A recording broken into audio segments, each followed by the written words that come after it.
초대교회 많은 핍박 속에서 신앙을 유지하는 그 어린 자들을 바라보면서 베드로 사도는 계속해서 그 고난의 의미를 지금까지 설명했습니다.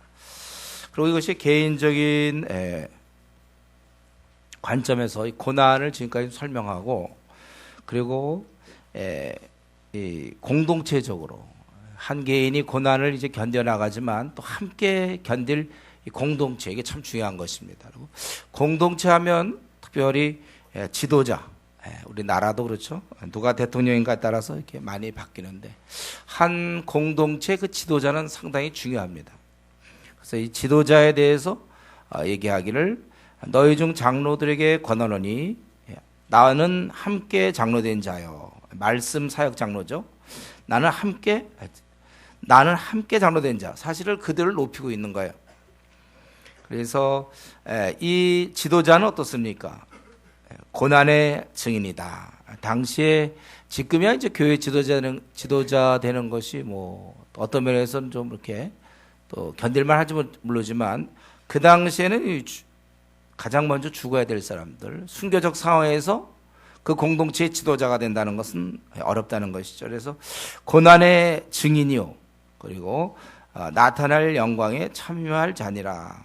그러니까 순교를 각오하고 이 공동체를 이끌어 가야 되고, 그런 자들은 그러나 이 고난의 증인이 됨으로 말미암아 영광에 참여할 수 있다는 것입니다. 우리가 주의 일을 할 때 이렇게 고난, 힘든 것만 생각하면 안 돼요. 주님의 일이 지금 힘들죠. 나름대로 이제 교회에서 팀장을 한다든가 조장을 한다든가 뭐 목회자가 된다든가 하여튼 이끌어 나가는 사람들은 힘들어요. 그러나 그 힘든 것만 생각하면 안 됩니다. 벌써 몇 년째 저 조장합니다. 뭐 몇 년째 뭘 합니다. 힘듭니다. 좀 쉬겠습니다. 이런 게 아니고 끝까지 할 수 있어야지. 끝까지. 그리고 현재 힘들어도 장차 안 되고, 그래서 보면 나타날 영광이라고 그랬잖아요. 영광이 있다는 거예요. 그래서 우리가 고난만 항상 생각하는 사람은요, 좀 어리석은 사람이에요. 아, 밤낮 힘들다. 주님의 일 힘들다. 밤낮 그것만 생각하면 안 되고 영광이 있다니까, 영광. 또 이 지도자라고 하면서 폼만 잡으면 안 되는 거예요. 또 그냥 폼만 잡고 멋있게 하고 교양 있고 젠틀하고 엘리트적이고, 요즘 한국 교회 지도자들은 그런 사람들이 자꾸 자리를 차지하고 있어요.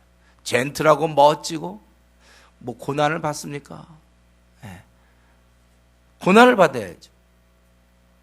고난 없는 지도자 아무 의미가 없어요. 지도자들은 고난을 받게 돼 있는 것입니다.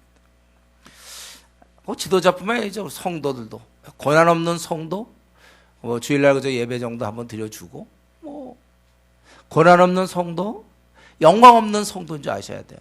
고난 없는 자 영광 없습니다. 주를 위하여 애를 쓰니까 그에 대한 나중에 칭찬이 있는 것이지, 우리가 아무것도 안 하고 나중에 무슨 칭찬을 받겠습니까? 한 달란트 받아서 그냥 땅속에 감춰놓고 가만히 있으면 그 사람이 지금 분명히 크게 사용될 수 있는데, 그 사람이 만약 전도팀장이 된다면 전도팀을 바꿀 수 있고, 그가 뭔가 주를 위해서 일한다면 할 사람이 가만히 있는 사람, 영광 없습니다, 여러분. 대신 영광은 없어요. 이렇게 보면 우리 교회 내에서도 잠재력이 많이 있는데 가만히 있는 사람, 회사 내에서는 혹은 학교에서는 바쁘게 지내지 모르지만 뭐 별로 이렇게 특별히 주님의 나라 확장을 위해서 아무것도 안 하는 사람, 본인이 알아야 됩니다. 대신 영광은 없다.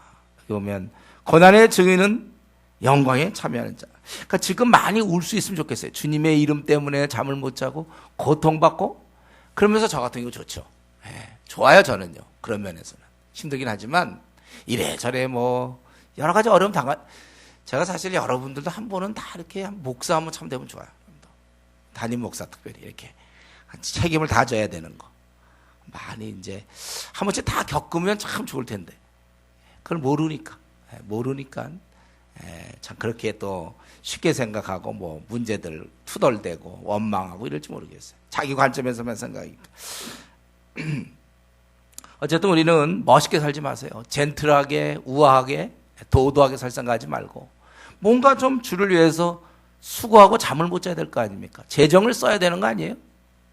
그렇게 살라는 거예요. 그 당시에 장로, 그 당시에 지도자, 그건 죽음을 각오한 자입니다. 원래 그 당시 집사가 다 그랬잖아요. 순교당하고. 제가 뭐 집사들 보고 순교 당할 각오해라. 정말 그렇게 하는 거예요. 영광스러운 직분 맡았는데 순교할 생각을 해야지. 그냥 살 생각하면 됩니까? 그 세상 사람도 그렇게 살 수는 있어. 예, 근데 이렇게 일하면 자기 힘들다고 투덜대는 사람이 있습니까? 조장 중에 자기 힘들다고 투덜대는 사람이 있나요? 예, 나타날 영광은 어디 갔습니까? 영광을 생각해야 돼, 영광을. 영광. 그럼 지도자들이 할 일은 뭡니까? 2절에 있는 것처럼 양무리를 쳐야 된다는 거예요. 양무리를 돌봐야 된다는 것이죠. 하나님의 뜻을 따라서 해야 돼. 자기 하고 싶은 대로 하는 게 아니라 언제 항상 공동체에 있으면 자기가 그냥 늘 중심 인물이 되려는 사람이 있고 자기의 스타일대로 자기의 뜻대로 끌고 가려는 사람이 있어요. 그건 잘못된 거고 하나님의 뜻을 따라서 해야 돼. 뜻을 따라 어떤 이득, 어떤 유익을 위해서 하는 것이 아니고 그리고 그가 행동할 때는 주장하는 자세. 이 교회에서의 직분은 권세가 아니거든요. 나 목사다, 나 장로다, 나 집사다, 난 집사가 아니다. 여러분 이게 무슨 권세의 자리입니까? 이게 무슨 대접받는 자리입니까? 섬기는 자리지. 그래서 여기서 보면 본이 되라. 다른 사람이 나처럼 살면 됩니까? 지금 여러분이 신앙생활하는 거 있죠. 각자 지금 신앙생활하는 이 스타일대로 앞으로 후배들이 그렇게 살면 된다고 생각하십니까? 그렇게 사세요. 본이 되라고 그랬어요. 이게 저는 요번에 1학년인데, 대학교 1학년인데, 마찬가지예요. 2학년 마찬가지. 다른 사람이 지금 나처럼 살면 된다고 생각하세요? 그렇게 사세요. 본이 되라. 성경은 여러분들이 본이 될 것을 얘기해. 아랫사람에게 부탁하지 않았습니다. 네가 아랫사람이 본이 되라는 게 아니라, 네가 그래도 윗사람이라면 본이 되라. 본이 되라. 우리가 자원함으로 하고 주장하는 자세를 하지 말고 양무리에 본이 되어야 된다. 그 결과로서 그럴 때 어떻게 되는가? 그가 그렇게 억지로 하지 않고 참 자원함으로 또 이렇게 기꺼이 하고 본이 될 때 그럴 때 4절에 영광의 관을 얻으리라. 지금 베드로는 약속할 수 있는 게 이것밖에 없습니다. 영광의 관. 지금 아니야. 지금 죽어가요. 그러나 베드로는 이걸 분명히 약속할 수 있습니다. 그때 영광의 관을 얻는다. 그리고 고3들이 말이죠. 남들은 놀고 자기는 공부하고 남들은 놀아. 남들 다 노는데 나는 뭔가. 그러나 분명히 그 수능이라는 게 기다리고 있다는 거예요. 그때 이제 좋은 점수 이렇게 할 수 있는 거예요. 우리가 지금 현재 여러분이 신앙생활은 항상 현재입니다. 앞으로 이제 차츰 이거 제발 이렇게 믿으면 안 돼. 지금 제가 정직하게 이 말씀은 현재 나에게 주어지는 거예요. 지금 정직하게 현재 내가 지금 주님 때문에 무슨 고통을 받고 있습니까? 지금 여러분 지금 이렇게 어린 자들 나보다 어린 자를 돌봐야 되는 거예요. 교회 다닌 지 벌써 3년 이상 됐는데도 아직도 어린 자 돌보지 않고 5년 됐는데도 어린 자 돌보지 않는다면 그 신앙 그거 잘못된 신앙이에요. 그리하면 목자장이 나타내실 때 영광의 관을 얻으리라. 사실 이런 구절이 없다면 우리 주님의 일을 하는 사람들은 너무 힘들죠. 피곤해요. 여기 기간이 정해져 있잖아요. 나타내실 때, 나타나실 때. 그래서 우리는 지금 나름대로 주님의 일에 다 힘쓰는 자가 돼야 돼요. 목사만 혹은 집사만 일을 하고 우리는 그게 아니라 여러분 다 뛰고 있어야 돼요. 여러분도 영광의 관을 얻을 거 아닙니까? 그럼 나중에 이제 다 끝난 다음에 예를 들면 우리 교회 집사들만 영광의 관을 얻고 나는 아무것도 얻지 못합니까? 내가 해야죠. 내가 자신이 해야 돼요. 우리 목사님 자꾸 이렇게 강요하고 우리 목사님 자꾸 하라고 그러십니다. 그게 여러분을 위한 거 아니에요? 그런 거 여러분 그런 얘기 안 하면 참 좋겠다. 우리 목사님이 신사적이라 아무것도 우리고 하라는 얘기도 없어. 되게 신사적이야.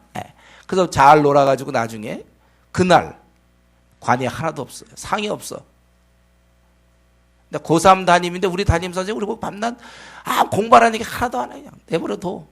놀아도 가만히 있고 나중에 떨어지고 이렇게 되는 거잖아요. 나중에 영광의 관이 여러분 없을 때 그때 목사님 왜 그때 나한테 얘기 안 했습니까? 너 떡하면 강요하라고 그랬다면서 강요한다고 그럽니까? 그래도 몰라서 그런 건데 그래도 하셔야 되는 거 아닙니까? 아마 그때 이를 박박 갈 사람이 있을지 모르겠어요. 그러니까 제가 지금 여러분 보고 뭐 해라 하면 아유 이러지 마세요 여러분들. 그게 뭐 나쁜 겁니까? 주님이라는 거. 전도 팀장 되라, 뭐 중국 팀장 되라, 팀원이 되라. 예. 여러분 그 좋은 거 아니에요? 잘 생각해 보세요. 그게 나쁜 건가? 제가 뭐 죄지라고 그럽니까 여러분들?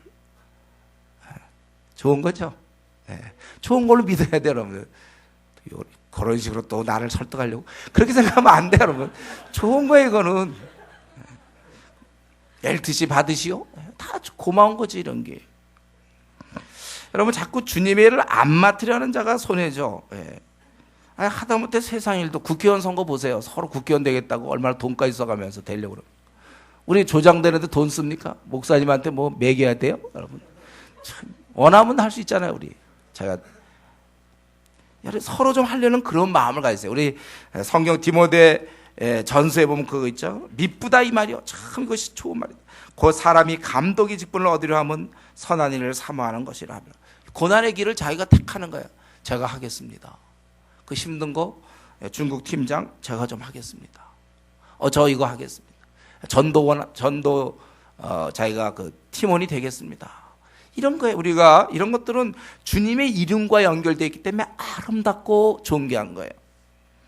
그렇게 하라는 거예요. 저 같은 경우도 사실은 이러한 4절, 5장 4절이 이 구절이 저에게 큰 위로가 돼요. 제가 힘들 때마다 떠올리는 것, 그게 이제 뭐 주 안에서 수고가 헛되지 않을 것이다. 울며 씨를 뿌리는 자 기쁨으로 단을 걷다. 이런 이제 제가 이런 구절 붙잡고 그 중에 한 가지가 이거예요. 목자장이 나타내실 때 나는 대리직이다. 나는 해봤자 70년 요거 일하고 끝내는 거고 목자장이 있구나. 목자장. 그분 나타나실 때까지 내가 위임 맡아서 하다가 그분 이제 나타나시면 저는 칭찬 듣고 끝나면 되는 거예요. 이거 목자장 나타나신다는 거예요. 여러분 그래서 지금 이 시간에 이런 구절을 보면서 나는 아무 관계가 없네 이러면서 그런 분 있어요? 네, 다시 사세요. 그렇게 사는 게 아니야 신앙인은. 이 구절을 보면서 위로가 돼야 돼. 목자장 나타나실 때가 있구나. 그때까지 내가 어떻게 하든지 남편이 어디 뭐 출국을 했다든가 외국에 나가서 뭐 돈을 벌어 온다든가 할 때 자녀를 혼자 키우고 있는 거 엄마를 생각하고 하세요. 남편 돌아올 때까지 맡아서 좀 그런 생각들. 그러니까 이런 구절을 볼 때 이건 장차 어쩌면 나도 할 수 있겠다. 우리 그 단계가 되면 안 되고 현재 이 구절을 보면서 위로가 돼야 돼. 목자장 나타날 때 내가 참 너무 중국 예를 팀장으로 참 힘들고 참 이번에도 많이 힘들고 고생하고 또 자기가 전도 팀장으로 혹은 팀원으로 참 고생하고 막 이랬지만 이제 그분이 나타날 때 이런 위로의 말을 얻어야 된다는 거예요. 그리고 이제 그 다음에 젊은 자가 5절 6절에 갑자기 나왔죠. 여기 보면은 순종하라고 그랬어요. 겸손으로 허리를 동이라고 그랬습니다. 그러면 때가 되면 너희를 높인다. 여러분 이러한 그 순종이 없는 곳에는 어떠한 그 리더십도 생길 수가 없습니다. 이 장로가 지도자가 목회자가 이제 얘기를 했으면 이 젊은 사람들이 들어야 되는 거죠. 그거 안 들으면 리더십이 생길 수가 없고 공동체가 운영이 될 수가 없는 거예요. 그렇기 때문에 복종이 없는 곳에 통치가 파괴되는 것입니다. 그래서 겸손해야 돼요. 하나님께서는 이 질서의 권위에 순복할 것을 원하고 있습니다. 근데 이제 특별히 젊은 사람들은 뭐예요? 이상적이고 창의적이잖아요. 계획적이고 그리고 건강하고 가능성을 갖고 있어요. 아직 이제 고등학교, 대학 뭐 이때까지 아직 준비가 아니라 보면 우리가 뭐 해봐야 사회 뛰어들어봐야 10년 미만에 뛰어들었고 50살, 60살 된 사람은 이제 30년, 40년을 했단 말이에요. 그러니까 아직 현실을 잘 모른단 말이에요. 예. 인생이 그렇게 간단하지 않아요. 막상 해보면. 예. 중학교 처음 올라갈 때 다 뭐 서울대 법대 간다 그러잖아요. 막상 공부해보세요. 그게 쉽지가 않다니까 그런 게. 해보니까. 우리 인생도 많이 살아보지 않았기 때문에 자기는 그렇게 할 것 같아. 그래서 부모님께 도전하고 뭐 지도자한테 얘기하지만 그러나 그렇지 않다는 거예요. 인생이 그렇게 간단하면 누가 못하겠습니까? 현실을 많이 안 겪어보니까 그 상황을 모르는 채 투덜대거나 비판하는 경우가 얼마나 많은지 몰라요. 하다못해 교회 일이라도 마찬가지고 교회 많은 행정과 여러 가지 일이 있을 때 왜 그렇게 하느냐. 제가 경험 안 해봤으니까. 제가 한번 담임 목사 돼버리니까요. 실제로. 제가 한번 전도 팀장이 돼보세요. 아니면 중국 팀장이 돼보세요. 왜 이렇게 이끄는지. 자기는 안 해봤으니까. 자꾸 반발하기 쉽다는 거예요. 아직 경험을 많이 해보지 못했기 때문에 그래요. 그런데 그렇기 때문에 성경은 너희는 이와 같이 장로들에게 순종하고 다 서로 겸손함으로 허리를 동이라.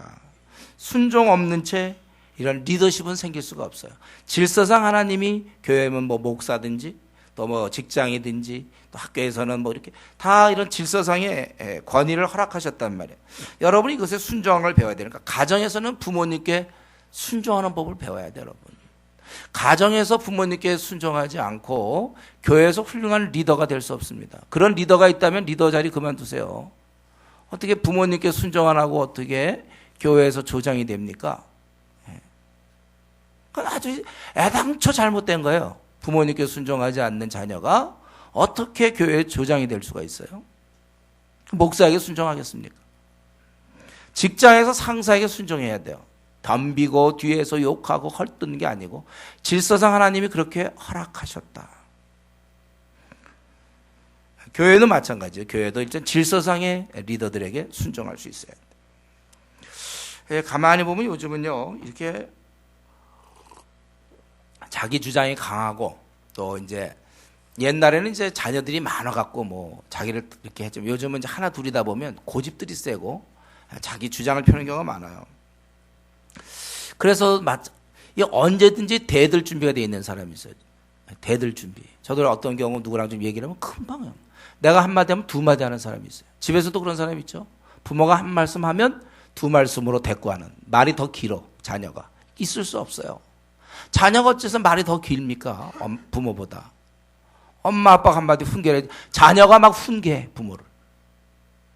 막 설득당하고 설득시키고.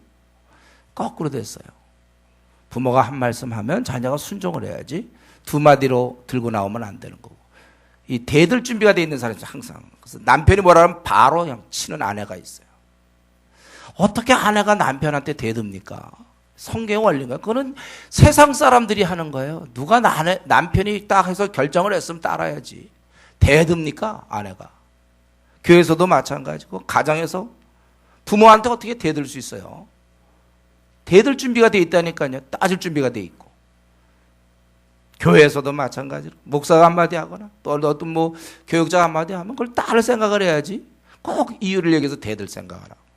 조장이 한마디 하면 부족한 조장이지만 순종할 준비를 해야지. 싸울 준비를 하면 됩니까? 우리 이런 식으로 지금까지 혹시 살아왔다면, 대드는 걸로 해왔다면 이제는 버리세요. 그래갖고 어떻게 그 공동체가 굴러가겠으며 어떻게 가정이 되겠으며 아내가 대들면 어떻게 집안이 됩니까? 순종하라. 성경에 특별히 교회 질서에서 보면 젊은 자들에게 대들지 말라 그거죠. 그래야 이 공동체가 돼야 그래야 이 많은 밖에 속에서도 기독교 교회가 지켜나갈 수 있는 거예요. 공동체에서 이런 질서에 이런 게 없다면 다 한마디씩 한다면 알아요. 그런 의견이 있겠죠. 그러나 질서, 저도 이전에 학생 선교단체에 있을 때 우리 이사들과의 관계에 있어서 어떤 건 굉장히 제가 보기에 못마땅하고 잘못된 결정일 수 있어요. 좀 불합리할 수 있습니다. 그래서 좀 한 번, 두 번 얘기는 해보지만 거기서 결정이 났으면 그 다음에 제 마음에 들지는 않지만 제가 따랐어요. 그건 질서상 하나님이 이렇게 허락하신 이상 그 나머지 문제는 하나님이 책임질 문제고 그 하나님이 이렇게 리더십을 허락하시다. 제가 그 당시에 이제 어떤 책임자 위치에 있을 때도 마찬가지였습니다. 하나님이 이 해에 나에게 이 리더십을 주신 것은 나로 하여금 소신껏 밀고 나가라는 것이고 그거에 대해서 다른 사람들이 따라주는 거고 이렇게 되는 거예요. 우리가 이런 면에 있어서 여러분들 가정, 직장, 학교 어디서나 항상 이 대들 준비 이것을 포기하세요. 순종할 준비를 하시고 그만한 이론을 몰라서가 아니라 지도자는 그런 걸 다 생각하면서 종합적으로 고려해서 결정하는 거예요. 그러니까 자기의 그 단면을 가지고 쉽게 대들 준비하면 안 되고 보통 대드는 사람 보면 자라올 때 이제 부모님과의 관계죠. 부모로부터 인정받지 못했을 경우에 그런 경우가 심해요.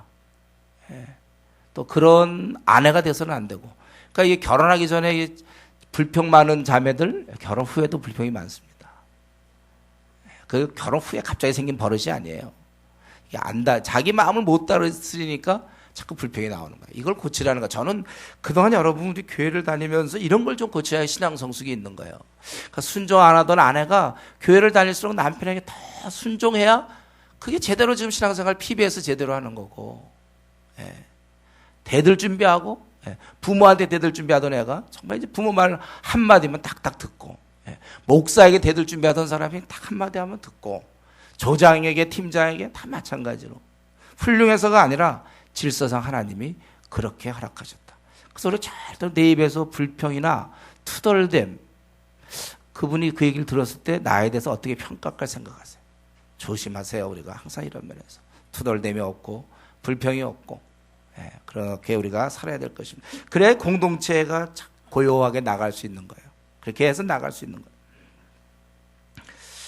예, 그래서 이 지도자에게는 본이 되는 게 중요하고, 또 이 그를 따르는 자들은 순종하는 것. 이럴 때 공동체가 돼서 이 어려움을 겪을 수 있다는 것입니다. 그리고 계속해서 너희 염려를 다 주께 7절에 보면 얼핏 보면 이제 일반적인 권면인데 이 얘기가 나오는 것, 갑자기 염려를 맡기라고 얘기가 나오는 것은 현재 고난의 상황이거든요. 이제 언제 죽을지 모르고 어떻게 될지 모르고 자기 자녀가 어떻게 될지 모르고 자기 집이 어떻게 될지 모르고 앞날이 어떻게 될지 모르는 그런 가운데서도 그거 주님께서 돌보시니까 너희들은 맡겨라 이거예요. 염려를 다 맡겨라. 하나님께서는 우리에게 이런 고난을 피하도록, 고난이 없도록 성도에게 은혜 베푸신 게 아니라고 그랬죠. 고난은 주셔야 돼요.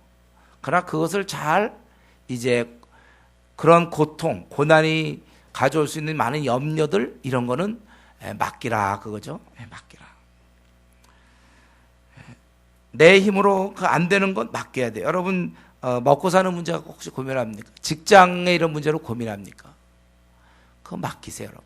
하나님께 맡겨. 여러 가지 어려움들 맡겨야 되고, 그러나 하나님께 맡긴다고 해서 우리는 늘어지면 안 되는 거예요. 그게 8절에 있는 것처럼 근신하라 깨어라. 하나님께 우리가 이런 걸 맡기지만 그러나 현재에서 8절에 우리가 싸워야 될 것이 있어요. 바로 이런 마귀. 예. 마귀가 우는 싸가지 두루다니며 산기차를 찾나니 그래서 너희가 믿음으로 굳게 하여 대적하라. 우리뿐만 아니라 너만 당하는 것이라 우리 형제들도 동일한 고난을 당한다. 우리는 근신해야 됩니다. 이 땅을 이제부터 남은 생 동안 이제 주님을 만나 배울 때까지는 근신해야 돼요. 다윗이 전쟁이 끝난 후 남들은 전쟁에 나갈 때 늦게 일어나서 그가 밧세바 결국 유혹을 당하고 그가 결국 거기서 넘어졌지 않습니까? 근신하지 않기 때문에 그래요. 저와 여러분은 죽는 날까지 근신해야 됩니다. 예수님 믿는 순간부터 그 나라 들어갈 때까지 우리는 항상 깨어 있어야 돼요. 왜 그러냐면 왜 우리는 근신해야 됩니까? 여기 본문에 있는 것처럼 대적자가 있어서 그래요. 마귀가 있단 말이에요.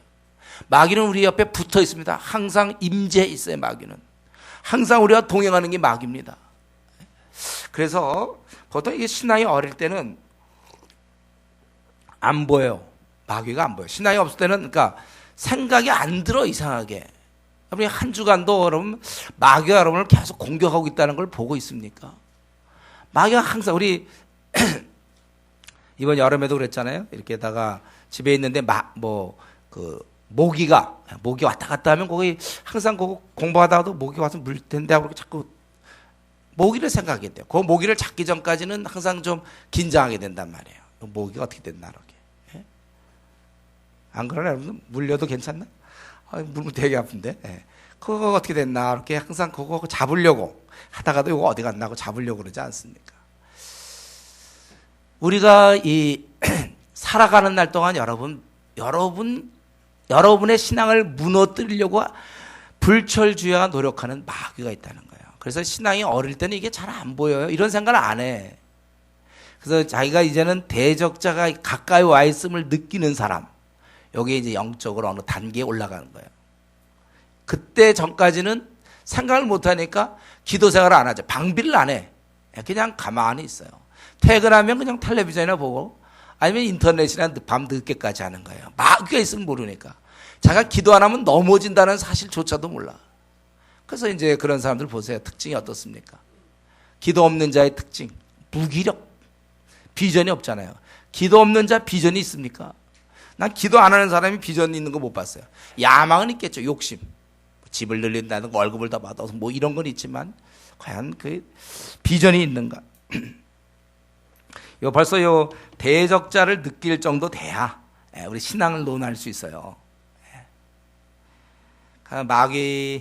마귀가 믿는 자를 삼키려고 그렇게 한다. 그래서 우리가 조심해야 돼요. 아니면 어느 순간 우리는 삼킴을 당해서 신앙의 열정을 다 잃게 되는 거예요. 미지근하게 되고 그때쯤 되면 기도할 그런 열정도 없고 또 성경에 대한 사모함도 잃어버리고 그래서 이제 보통 얘기하는 이제 그런 미지근한 이제 그런 자가 된다는 거예요. 그래서 이게 한국 교회 문제라니까요. 이거는 우리 한 개개인의 문제가 되는 한국 교회는 이상하게 뭐 이상한 건 아니지만 이 마귀에 대한 생각을 별로 안 하는 것 같아요. 엉뚱하게 뭐 마귀가 물러가라 뭐 이런 얘기를 하지만 실제로는 마귀에 대한 생각을 안 해요. 그래서 우리 너무 쉽게 이런 얘기 듣지 않습니까? 나 요즘 신앙생활을 잘 못하겠다. 잘 안 된다. 신앙생활이 요즘 잘 안 된다. 이게 무슨 말이에요? 나 신앙생활 잘 안 된다. 넘어진 것이죠. 우리가 병 나면 어떡하지 회복시키려고 약도 먹고 막 이러잖아요. 근데 이상하게 영적으로 넘어진 사람은 일어날 생각을 잘 안 해. 나 신앙생활 잘 못해. 그게 한 3주 전에 들었던 얘기인데 지금도 그래요. 3주 내내 회복을 안 시켜요. 여러분 감기가 너무 오래 가면 그로 인해서 만병의 근원이 되는 거예요. 감기가 너무 오래 가다 보면 이제 병이 나갖고 위험할 수 있는데 신앙에 있어서 벌써 신앙생활 미지근하게 된 지 벌써 한 달이 넘었는데도 미지근함을 유지하는 사람이 있다니까요. 다시 올라오기 어려워요. 정말 그러면 이제 무기력하게 살다 생을 마치는 거예요. 목사님, 지금 많은 경우 저도 모태신앙할 때 그런 생각했는데 나중에 잘 믿을 거 생각하고 있어요. 나중에. 지금 내가 이렇게 좀 헤매지만 언젠가 이제 열심히 믿을 걸 기대해. 물론 감사한 일이죠. 그러나 하나님 앞에서의 열매는 어떻다고 그랬어요? 다 들어가는 거라니까. 지금 오늘 것도 들어가고 내일치도 들어가서 나중에 종합이에요. 그러니까 남들 예를 들면 오늘 100점 맞고 또 내일 80점 맞고 모레 70점 맞고 이 점수가 쫙 합산이 나오는데 올해 10점, 오늘 10점, 또 내일 또 5점, 뭐 나중에 이제 100점 맞아야지. 그런 게 아니라니까 신앙은요. 신앙은 열매고 맨 마지막에 주를 잘 섬기는 건 의미가 없어요. 제가 늘 얘기하잖아요. 결혼생활 75세 하는 것이 뭐가 좋겠냐. 누릴 수 있어야지, 누릴 수 있어. 신앙생활도 누려야 되고. 여러분, 제가 어저께 이번 한 주간 했던 게 여러분 점수가 이미 다 나왔습니다. 태권도 같은 거 할 때도 보면 뭐, 그때도 한번 발차기 잘해서 1회전 때 해서 한번 점수 해서 종합 점수지. 뭐, 맨 끝에 가서 한 방 때렸다. 그 뭐예요? 그 점수 나와봐야 뭐합니까? 그렇게 되는 게 아니에요. 이것은 뭐 로또처럼 마지막 순간에 역전 이런 거 없어요. 우리 수능이 그렇지 않나? 수능 고1 때부터 성적을 뭐 이렇게 카운트한다든가 이런 것처럼. 우리 신앙에 있어서 지금은 내가 좀 미지근하지만 나중에 이제 열심을 내겠습니다. 거의 나중에 열심 내서 남들 30년 동안 한 점수와 나중에 5년 동안 그 한 점수가 되겠습니까? 25년치가 없는데. 지금이에요, 지금. 지금 자신을 생각해야 돼요. 여기 보면 근신하지 않은 자. 마음을 놓고 있는 자, 그런 넘어지게 되어 있는 것입니다. 그렇기 때문에 우리 육신의 몸을 생각하면 병 나면 자기가 누워있거나 바이러스가 들어오면 약을 먹고 어떻게 하든지 나으려고 애를 쓰는 그런 것처럼 신앙생활도 내가 요즘 이상하게 기도가 별로 잘 안 된다. 바로 병들었구나 알아야 돼요. 말씀을 보기보다는 인터넷 하는데 시간을 더 보내는 사람들 병든 겁니다. 그것이. 다 병든 거예요. 그런 것들이. 관심이 세상에 더 가는 사람들. 회복해야 돼, 회복. 무슨 꼭 나쁜 짓을 하고 감옥에 들어가서 그때만 회개합니까? 지금, 우리가. 그래서 여기 보면 근신하라, 이렇게. 성경에는 이것을 명하고 있습니다. 근신해서 우리가 살아가야 된다. 그래서 결론적으로 10절에 모든 은혜 하나님 곧 그리스도 안에서 너희를 부르사 자기의 영원한 영광에 들어가게 하신 이가 잠깐 고난당한 너희를 친히 온전하게 하시며 굳건하게 하시며 강하게 하시며 털을 견고하게 하시라. 이 결론 부분이죠. 그분께서 우리를 여기 보면 불렀다고 그랬죠. 불렀다는 얘기는 뭐예요? 영광에 들어간다는 얘기예요, 여러분. 부른 자는 다, 부름받은 자는 다 영광에 들어가는 것입니다. 그런데 여기 보니까 자기의 영원한 영광에 들어가게 하시나 잠깐 고난을 당한 이렇게 돼 있잖아요. 그러나 여기 부르심을 받고 영광에 들어가기까지는 잠깐 고난이 있다. 우리 같으면 이제 뭐 한 50년, 앞으로 여러분 한 50년 정도 고난이 있는 거예요. 혹은 40년. 저 같은 경우는 한 20년 정도? 앞으로 한 20년 정도 고난이 있을지 모르겠어요. 잠깐 있어요. 여러분 길어봐요. 여기 보니까 100년 넘는 사람 없을걸요. 여기 한 70년 정도, 길어봐야 70년, 60년, 50년 정도. 그걸 잠깐이라고 보죠. 잠깐. 영원한 영광이 있으니까. 우리는 이 고난을 통과하면서 강하게 하시고 경고케 하신다. 그래서 그 11절에 권능이 세세에 무궁하도록 그에게 있을지어다. 이렇게 송영, 찬송하고 있죠. 권능이 그에게 있다. 이 11절의 말씀이야말로 모든 것에 위로가 될 거예요. 베드로는 지금 순교적 상황에서 이 무리를 이끌고 있지만 자기도 언젠가 순교당하죠. 베드로도 결국 이 일을 하다가 죽게 되는데, 그러나 통치자의 그 자리, 그는 오직 하나님의 것이라는 거예요. 이 말은 우리는 승리한다는 것입니다. 권능자, 권능은 그 누구에게 있는 게 아니라 하나님께 있기 때문에 우리가 하는 일은 되는 일이라는 것이죠. 열매 맺는 일이에요. 저 여러분이 주의 나라를 위해서 힘쓸 때 이런 모습 저런 모습 여러 모양의 고난, 속상함이 있겠지만 그러나 우리는 승리할 수밖에 없다는 거예요. 여러분 이런 대열에서, 그렇기 때문에 자기가 나름대로 주님을 위해서 충성하는 자가 있다면 이 대열에서 여러분 떨어져 나가지 마세요. 낙심하며 나가지 마십시오. 선을 행하는 자는, 우리가 선을 행하다 낙심하지 말라고 그랬잖아요. 왜냐하면 그분이 다스리기 때문에. 저는 사실 11절을 보면서 다시 또 오늘 이 말씀을 전하면서 다시 한번 생각해봤어요. 권능이 그분께 있는 거예요. 능력이 그분께 있고 통치가 그분께 있습니다. 우리 지금 이런 상황을 들여다볼 때 한국 교회가 이렇게 연약해지고 중국의 그 거대한 인원들이 어둠 가운데 있고, 힌두교가 또 인도의 힌두교인들을 생각하고, 무슬림을 더 막을 재간이 없어요. 무슬림이 지금 급속히 늘어나는데 무슬림을 여러분 막을 수 있을 것 같습니까? 15억 전 세계적으로. 그들은 개종 좀처럼 안 해. 믿는 사람들, 교회 다니는 뭐 서구 그리스도인들은 쉽게 무슬림 믿지만 무슬림 사람들은 잘 개종 안 합니다. 전 세계에 지금 15억 정도가 있고. 이게 정말 또 우리가 하고 있는 일 쉽지도 않아요. 오늘날 또 한국교회 지금 전도를 안 하지 않습니까? 전도하다 보면 오히려 전도하는 그것을 탓하는 교인들도 있어요. 교회 다니는 사람. 뭐 되겠습니까? 이렇게 해서. 제가 그냥 현실적으로 생각할 땐 안 될 것 같아요. 우리 교회가 지금 애를 써보지만 1년 내내 해봐야 500명 거듭나게 한다고 그랬죠. 하루치. 우리나라에서 500명이 매일 복음 없이 지옥 가는데 우리 하루치. 1년 해봐야 하루치 하고 있어요. 이번에 우리가 전도 집회하지만 뭐 몇 명이나 오겠습니까? 100명 오겠습니까? 200명 오겠습니까? 와 본들. 지금 우리 일주일에 4,000명이 교회를 떠나요. 한국 교회의 현실입니다. 그리고 교회 다니는 많은 사람들이 미지근하게 교회 다니는 사람이 많아요. 마귀한테 유일하게 휴가를 얻어서 주일날 예배만 참석할 뿐이지 마귀가 나머지를 허락하지 않으므로 기도 생활도 못하고, 얼핏 보면 자기가 기도 안 하는 것 같죠? 마귀가 허락지 않는 거예요. 자기가 지금 이렇게 삼켜졌다는 생각을 못하고 있어. 자기가.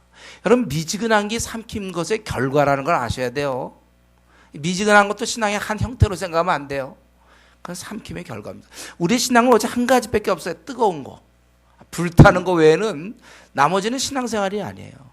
그러니까 잠시 우리가 건강하다가 감기 걸릴 수 있는 것처럼 열심히 열렬하게 하다가 잠깐 하루 정도 이렇게 미지근할 수 있어도 벌써 몇 주째 미지근하다. 이거는 안 돼요. 이거는 가능성이 없어. 거의. 하나님의 특별한 은혜가 필요해요. 그러니까 마귀가 꽉 붙잡고 휴가 주는 거는 주일날 11시 예배 한번 갔다 와라. 기도 안 돼. 그거죠. 뭐 정기적인 기도를 해보겠습니다. 해보세요. 여러분 해보려고 노력하지 않았습니까? 안 된다니까요. 1시간 이상 절대 집에서 못하게 돼 있어요. 그동안 벌써 내가 설교한 지가 작년, 재작년 10년 전부터 이 설교했지만 또 여러분 교회 나온 지 얼마 되지 모르지만 한번 제대로 한 주간이라도 하루에 1시간 이상 해봤습니까? 마귀가 허락하지 않는다니까요. 마귀가 허락하지, 그분께서 허락하지 않는다니까, 마귀가. 능력 있는 그가 우리를 꽉 붙잡아가지고 주일날만 외출 한번 허락하지 무슨 성경을 읽습니까? 지금까지 교회 생활 5년째도 성경 한 번도 못 읽은 이유가 게을러서요 이렇게 얘기하지만 그게 아니라니까요. 마귀가 허락질 않아요. 그냥 하루에 한 2장이나 한 장 정도 읽는 거, 요 정도는 허락해요. 콰이타임, 그냥 지하철 콰이타임 정도는 허락하고, 기도 조금 10기도 정도는 그래. 그거는 뭐 다른 사람과 아무 영향이 없거든. 10기도 정도. 아침에 잠깐 일어나서 하는 거, 자기 전에 그 정도만 허락하는 거예요. 이거를 본인이 왜 모르고 있는지 몰라요. 왜냐하면 대적에 대한 생각을 안 하고 자기가 자꾸 성격이 자기의 기질적으로 이렇게 꾸준하지 못하다 생각하는 사람들이 있어요. 그러면 성경은 다 꾸준한 사람만이 신앙생활 하는 겁니까? 그거 아니거든. 바쁘다라고 얘기하죠. 바빠서 기도 안 하는 걸로 본인이 속고 있어요. 바빠도 할 거 원래 자기 마음에 원해 보세요. 다 하죠. 마음에 원함이 없어졌다니까. 첫사랑을 잃어버렸으니까. 다 의무죠. 그러니까 뭐 전도 못하는 이유도 다 영혼에 대해 불쌍함이 안 생기는데 뭐 어떻게? 하나도 안 불쌍한데 뭐. 그러니까 안 하는 거예요. 여러분 이 시간에 우리가 분명히 알아야 됩니다. 우리 마귀의 존재가 우리를 얽매고 있기 때문에. 그래서 내가 이 사이에 내가 1시간 정도 기도해 보려고 하는데 안 되는 사람들, 성경을 좀 읽으려는데 안 읽혀지는 사람들, 전도는 좀 해야 된다고 늘 생각하면서도 결과적으로 오래 들여다볼 때 몇 번 안 한 사람들, 이거 다 마귀가 허락지 않은 거예요. 마귀에게 사로잡혔다는 사실 아세요? 유감스럽게도 포로가 됐어요. 자유함을 잃어버렸습니다. 그래서 비전이 없는 거예요. 그래서 꿈이 없는 거예요. 그냥 하루하루 살고 유일하게 주일날 예배 한번 드리는 거, 그거 뺏기는 허락이. 물론 지금 어린 신자를 저는 얘기하는 게 아닙니다. 지금 어린 자, 믿은 지 얼마 된 그런 사람 아직 이제 자라가야 되지만, 교회를 오래 다녔음에도 불구하고 이렇게 생활하는 사람은 어린 자가 아니라 사로잡힌 자라는 사실을 여러분 꼭 기억하셔야 됩니다. 그러나 우리가 이렇게 할 때 자기가 만약에 주님의 이름 때문에 열심히 일하고 그래서 고난을 당한 사람은 이 11절의 말씀이 무궁한 은혜가 되는 거예요.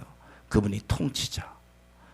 저도 지금까지 제가 목회하면서도 생각하고 뭐 늘 자나깨나 생각하는 건데, 정말 무슬림 15억을 어떻게 싸워야 될지, 힌두교 8억은 어떻게 해야 될지, 불교 4억을 어떻게 할까, 한국에 4,800만 그리스도 안 믿는 사람들을 어떻게 할까.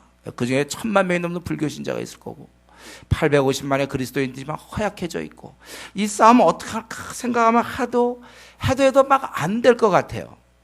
그럴 때 제가 그래도 위로받는 게 이거예요. 그래도 이런 하나님께서 통치자다. 또 성도들은 이렇게 잘 빨리빨리 안 자라고 또 딴청하고 세속화되고 막 이럴 때 권능이 세세무궁하도록 그에게 있을, 그분께서 권능을 갖고 있다는 거죠. 베드로는 아마 이 신앙 때문에 이런 어려운 난관을 다 이겨난 것이라고 생각할 수 있습니다. 그리고 이제 마지막으로 끝으로 인사하고 있죠. 거기 보면 이 편지를 실로아노가, 바로 그 신라, 이 라틴어 표현이거든. 실로아노는 신라가 이제 헬라어, 즉 바울이 그 빌립보 감옥에서 같이 찬양했을 때, 빌립보에서 찬양했을 때 이제 바울과 신라가 찬양했다고 그랬죠. 바로 그 신라, 그 사람의 이제 편지를 써서 이제 너희들에게 권하고 증언한다. 너희는 은혜에 굳게 서야 된다. 이렇게 얘기하고 있죠. 늘 성경은 강조하지만 이 주님의 일은 신실한 형제, 충성스러운 사람이 하는 거예요. 유능한 사람이, 잠재 능력이 많은 사람이 아니고 아주 신실한 형제. 여러분 요즘 이런 거 사람 좀 싫어하나? 이렇게 신실한 사람. 범생 여러분 싫어합니까? 범생이 좋은 거예요. 주님의 일에는 이 범생이 필요해요. 한번 정했으면 딱 하는 사람. 아주 우직하게 하는 사람들 있죠. 그 신실하다 그래요. 제가 한번 정했으면 모임 같은 거 안 빠지고 지각 같은 거 안 하고 딱 범생이 돼야 돼. 신실하단 말이에요. PB에서 대충 한 장, 두 장 대충 써갖고 와서 집에서 30분, 뭐 1시간 정도 해갖고 정말 묵상을 안 하고 그러고서 해온 사람들. 그게 신실한 사람입니까? 제가 전도 팀원인데도 말이죠. 뭐 적당한 때 빠지고. 제가 빠질 이유가 한 76가지 있다고 그랬죠. 마음만 먹으면 얼마든지 다 이유는 돼요. 네, 알아요. 이유는 되는데 그래도 어쩐지 이상하게 신실한 자와 비신실한 자가 구별이 된다니까요. 이유는 다 되는데도 왠지 그걸 알 수 있어요. 저 사람이 신실한지 비신실한지, 불성실한 사람인지 성실한 사람인지. 이유를만 들어갖고 아니고 그냥 안 되니까요. 예. 여러분, 성실한 사람이 돼야 돼요. 시간을 지키고 모임에 있으면 빠지지 않고 뜻을 정하면 하는 것이고, 그런 사람이 일꾼이에요. 신실한 형제, 바로 신라였습니다. 예, 그가 주의를 하는 것이다. 여러분, 우리가 신앙생활 하면서 좀 더 신실하게, 좀 대충 하지 마시고, 그렇게 해서 만약 그런 식으로 만약 직장생활 했다면, 교회 생활하는 것처럼 직장생활 했다면 어쩌면 쫓겨나는 수가 있을 수 있어요. 한번 자기 자신 한번 잘 생각해 보세요. 내가 이런 식으로 지금 직장 다니는 사람들, 내가 이런 식으로 지금 직장 생활하면 어떻게 될까? 우리가 주님의 일인데 이러면서 더 여러분 신실해서 PBS 같은 거 할 때도 정말 정성껏 제대로 좀 적고 제대로 좀 묵상해서 2시간, 3시간 모르는 단어 좀 찾아보고 문단도 좀 잘 나눠보고 잘 깨닫고, 전도 팀원이 됐으면 뭐 이유 되기 시작하면 끝도 없는데 그냥 딱 정시에 딱 나와서 그저 아무 소리 안 하고, 그런 사람이 그게 주님의 일이잖아요. 주님이 그런 사람 기뻐하는 거예요. 간단해요. 신앙생활 신실하게 하세요. 이유 자꾸 대지 말고 좀 더 신실하게 예배 잘 참석하고, 기도에 있으면 기도에 참석해야지 뭐 그렇게 무슨 이유가 많습니까? 회사에서 부르면 이게 어떻게 하든지 가는 거죠. 우리가 좀 그런 마음으로 살아가야 돼. 이 신실한 형제가 이런 일을 하게 됐고, 그러니까 이 지금 베드로 전서가 이 신라로 인하여 전달되게 된 거예요. 그 도움을 받게 되는 것이고, 그리고 택하심 함께 받은 바벨론에 있는 교회가 아마 지금 베드로 사도가 있는 곳인데 아마 로마 같기도 하고 혹은 또 아닐지도 몰라요. 그건 정확하지 않아요. 어쨌든 무난하고 내 아들 마가도 그래. 여기 보니까 마가가 나타나죠. 우리 마가를 보면 위로를 많이 받아요, 여러분. 마가 누굽니까? 그럼 한때 사역하다가 포기했던 인물이에요. 이론에서 바울과 바나바가 다투지 않습니까? 마가가 막상 주님의 일을 하다 보니까 너무 힘들거든. 두렵고 그래서 포기하고 돌아간 사람이었어요. 그러나 그가 오늘 본문에 다시 나타나고 있습니다. 그가 이제 함께 일하고 있는 것을 알고 있어요. 결국 자신의 사명을 한때 깨닫지 못하고 두려움과 여러 가지 이유로 내려놨다가 다시 자신의 사명을 찾는, 그도 그 당시 고난 중에 마가가 있었다는 것은 우리에게 많은 위로를 주는 거예요. 저 여러분, 사실 어쩌면 우리 가운데 다른 데 가서 굉장히 능력을 발휘하는 사람이 있는지 몰라요. 한때 열심히 교회를 했던 사람이 있는지 모르겠어요. 그런데 지금은 그냥 교회에서 가만히 있고, 오히려 약간의 이제 뭔가 이렇게 약간 안티그룹이 된다든가, 뭔가 약간은 좀 비협조적인 그룹의 멤버가 된다든가, 혹시 우리 가운데 그런 사람이 있는지 모르겠습니다.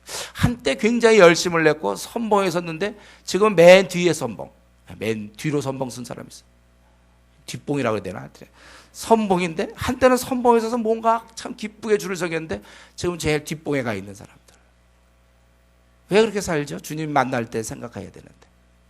그런 자에게 오늘 이 말씀, 마가도 그리한다, 한편이 되고 있다는 걸 볼 때, 내가 한때 혹시 낙심됐거나 시험 들어서 내가 갖고 있던 열심 다 잃었다면 다시금 새 마음을 가지고 우리가 일어날 수 있어야 돼요. 주의 일에 열심을 내는 사람이 돼야지. 주님 섬길 때 목숨을 다해 섬기는 것이지 그냥 적당히 섬기는 게 아니잖아요. 그 마가가 여기 등장했다는 건 굉장히 위로가 됩니다. 더구나 이 고난의 현장인데 이 마가가 그래도 다시 왔다는 것. 그래서 서로 무난하고 평강이 너에게 있을 거다. 오늘 이 말씀 이렇게 보면서 우리 이제 오늘 베드로 전서 5장까지 말씀을 우리가 살펴보았습니다. 우리는 이것을 통해 뚜렷이 깨닫는 것은 뭐예요? 고난 중에 하나님의 섭리가 있다는 거예요. 고난이 있어야 하나님 우리를, 그 고난을 통하여 우리를 다뤄 가신다는 거죠. 그래서 고난이 복이에요. 만약에 여러분 고난이 없다면 이 자리에 앉아 있었겠습니까, 여러분? 고난이 있는 바람에 제가 늘 얘기하지만 고3의 학부형들이 그래도 새벽기도 열심히 1년이라도 하잖아요. 수능 때까지는. 그 뭔가가 있으니까. 우리가 고난 없이는 우리가 참 주님께 가까이 나가기 어려워요. 오늘 본문도 어제 우리 지난주도 살펴봤고 지지난주 계속 고난을 살펴봤죠. 현재 여러분이 주님 섬길 때 나름대로 어려움이 있습니까? 예? 그거 때문에 주님께 가까이 나가는 거예요. 돛담배가 바람이 불어줘야 앞으로 갈 수 있는 거예요. 바람이 안 부는데 막 앞으로 목적지 향해 가기는 너무 힘들어요. 자력으로 가기는. 이 바람이 불어줄 때 가는 것처럼 여러분들이 온전한 사람이 돼야 되거든요. 그 나라에. 우리 지금 예비 단계에 있어요. 본 우리의 삶은 천국에서 시작되는 겁니다. 온전한 자가 되어야 되겠는데 고난 없이 우리가 바람이 안 부는데 그냥 막 가기가 어렵단 말이에요. 고난이 그런 역할을 하는 거예요. 우리 가운데 이제 뭐 미혼들 있죠. 미혼. 뭐 시집 가야 되고 장가 가야 되고. 어떻게 보면 그것도 그 기간이 만약에 26살에 시집 갔다. 그러면 이게 너무 좀 그나마 기도 좀 그래도 좀 할 텐데 이제 일찌감치 그 기도 제목이 없어져 버리는 거죠. 오히려 그런 결혼 문제를 놔두고 계속 기도. 이럴 때 훈련 안 받으면 언제 훈련 받겠습니까? 우리가 이 고난 이걸로 인해서 하나님께 더 기도하게 되는 거예요. 어려움이 있기 때문에. 집안에 왜 우리는 안 믿는 집이요, 뭐 아버님이 술 먹고 뭐 그렇게 하고 집이 가난하고 그러니까 기도하게 되는 거예요. 집 한번 부자 돼 보세요. 자기가 기도할 사람인가? 자기가 막 쉽게 벌써 시집 갔으면 기도했겠습니까? 어쩌면 그 기간이 길어지니까 계속 하나님께 매달리고 내 힘으로 안 되니까. 가정적인 문제, 직장의 문제, 뭐 여러 가지 문제, 또 복음을 위해 살려고 그럴 때 우리가 고난을 많이 받고 이 고난 때문에 우리가 이게 자라가는 거예요. 그래서 하나님은 우리를 고난을 벗어나게 하는 게 아니고 우리를 고난을 통해 우리를 하여금 온전케 하고 우리를 이기게 하신다면 우리가 원하는 것은 고난에 대한 벗어남이에요.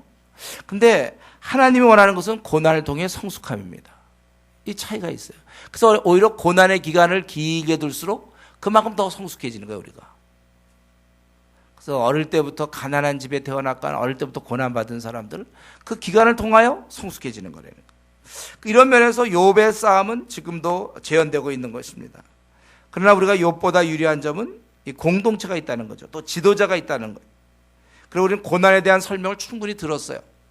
그렇기 때문에 우리가 훨씬 더 유리한 거예요. 우리는 다시 한번 오늘 이 쭉 말씀 베드로전서 전체를 통해서 이 하나님의 입장은 딱 한 가지밖에 없다는 겁니다, 여러분.